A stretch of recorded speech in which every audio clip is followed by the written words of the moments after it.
என் தங்கத்தாயின் தமிழக மக்களே வணக்கம். என் தங்கத்தாயின் தமிழக மக்களே வணக்கம். என் நெஞ்சில் குடியிருக்கும் தமிழக மக்களே வணக்கம் வணக்கம் வணக்கம். நல்லா இருக்கீங்களா? ரொம்ப ரொம்ப சந்தோஷம். இப்போ ஒரு முக்கியமான இன்ஃபர்மேஷன் நான் என்ன சொல்ல வரேன்னா, தமிழகத்தில் எலெக்ஷனும் 23/4/2026. இன்றைய நாம் ஒரு சபதம் பண்ணலாம். என்ன பண்ணலாம்? நம்ம தமிழக மக்கள் எல்லாரும் சேர்ந்து நம்மளோட பாரத நாட்டுக்கே ஒரு சபதம் பண்ணலாம். எப்படின்னா 100% போலிங் ஆகணும். ஒவ்வொரு பூத்துலேனும் 100% போலிங் ஆகணும். அதுதான் நம்மளோட சபதம்னு வச்சுக்கிங்களேன். இல்லை மக்களே, நீங்கள் ஏமாந்தாடாதீங்க.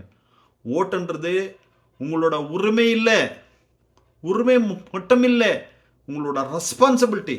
உங்களோட ஃபேமிலியில் யாருக்கான சர்டிஃபிகேட் வாங்கினா நீங்கள் போயிட்டு தாலுகா ஆஃபீஸு இசேவை மைக்கு போயிட்டு ஒரு 1 hour ஸ்பெண்ட் பண்ணுறீங்க இல்லைங்களா?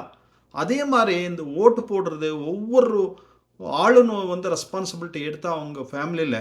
இப்போ நான் என் ஃபேமிலியில் ஓட்டு போட்டுட்டு வந்தால் என் ஃபேமிலியில் யார் ஓட்டு போடலைன்ட்டு எனக்கு தெரியும். அது அவங்கள கூட்டிகிட்டு போயிட்டு ஓட்டு போட்டால் போதும். ஏன்னா அன்றைக்கி நல்ல நாள் 23ஆம் தேதி தமிழக தலையெழுத்து மாற்றக்கூடிய நாள். அன்றைக்கி நல்லா ஒரு புத்தாண்டு மாதிரி. புத்தாண்டேன்னு வச்சுக்கிங்க. நம்ம வீட்டில் நல்ல சாப்பாடு சமையலில் சுவையான சமையல் செய்யுங்க. காலையில் எழுந்துடுங்க. காலையில் எழுந்துட்டு நல்லா குளிச்சுட்டு கடவுளை வணங்கிட்டு நல்லா சாப்பிட்டுட்டு வெத்தலை பாக்கு போட்டுக்கிட்டு நீங்கள் ஓட்டுக்கு போயிட்டு ஓட்டில் க்யூவில் நின்றுட்டு ஓட்டு போட்டுட்டு நம்ம வீட்டில் யார் யார் ஓட்டு போடலையோ அவங்களெல்லாம் அழைச்சிட்டு போயிட்டு தயவு செஞ்சு ஓட்டு போடுங்க. ஈஸியாக நம்ம 100% ஓட்டு போடலாம். இதுதான் என்னோடய கான்செப்டு, இதுதான் என்னோடய ரிக்வெஸ்ட்டு. இது நீங்கள் செய்யலாம், தயவு செஞ்சு செய்யலாம். ஒருத்தரும் இது ஸ்டெப் எடுத்தால் அட்லீஸ்ட் 95% ஓட்டு வாங்கிடலாம். இல்லை என்னோட ஓட்டுனால என்ன மாறப்போகுது இந்த நாடு அப்படின்னு சொல்லி நீங்கள் தயவு செஞ்சு செய்யாதீங்க.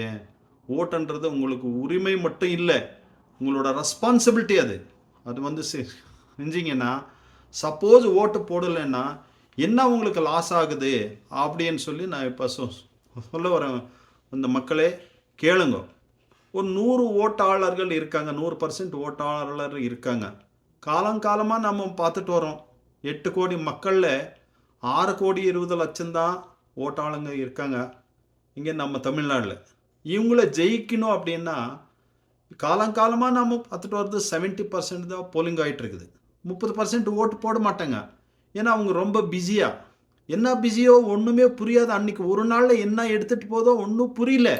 எல்லா வேலையும் விட்டுட்டு ஓட்டு போடலாம், ஈஸியாக போடலாம். அது கொஞ்சம் கேர் எடுத்துட்டால் போதும். ஆனால் போட மாட்டாங்க. நெக்லெக்ட். என்னன்னா நம்மளோட ஒரு ஓட்டில் என்ன நாடு மாறப்போகுது அப்படின்னு சொல்லி நெக்லெக்ட் பண்ணுறாங்க. கண்டிப்பாக அந்த ஒரு ஓட்டில் மாறுது. எப்படி மாறுது அப்படின்னா, இப்போ ஜெயிக்கணும் அப்படின்னா 35%க்கு மேலே ஒரு ஓட்டு இருந்தாவே போதும்.